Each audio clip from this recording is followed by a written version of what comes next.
Every week, hundreds of thousands of Christians gather around the world to meet for worship.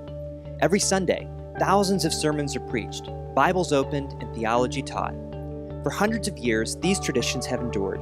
We devote millions of dollars to run ministries, maintain programs, and invest in the latest Christian resources. Our hope in devoting all this time, energy, and resource is to effectively fulfill our mission as the church. But in all our energy and activity, I often wonder if we've missed something. In John 13 and John 17, we read that Jesus staked his entire ministry on the relational health of his followers. Not just what they explicitly taught, but how they implicitly lived and related to one another.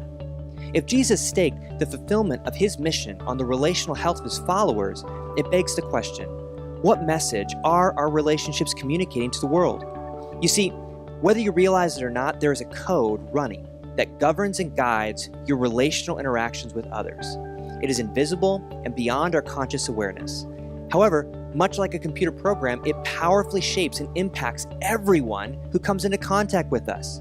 Our relational coding is perpetually transmitting and imprinting messages on all who interact with us. Jesus knew this to be true. If you could actually see the code running in your relationships right now, it might look something like this. This relational operating system is the dominant one running in the world today. It is a Genesis 3 post-fall relational code filled with messages of shame, fear, and guilt. This corrupt operating system inevitably leads to oppression. And without intentional and deliberate reprogramming, a Christian can unwittingly transmit this corrupt coding in ways they relate to others, all while assenting to correct theology.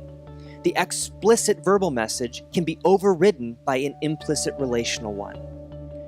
Without outside intervention, this is the code we operate out of instinctively.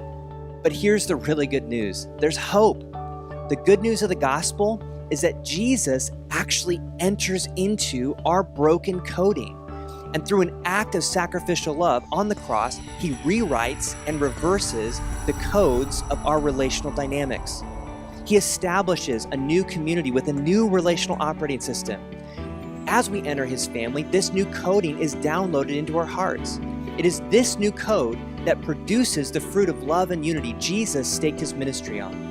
It also reverses how power operates in our relationships and frees people to flourish as image bearers. Because of the death and resurrection of Christ, this new relational operating system has been unleashed into the world. God intends to reprogram our operating system by addressing our core relational attachment to him.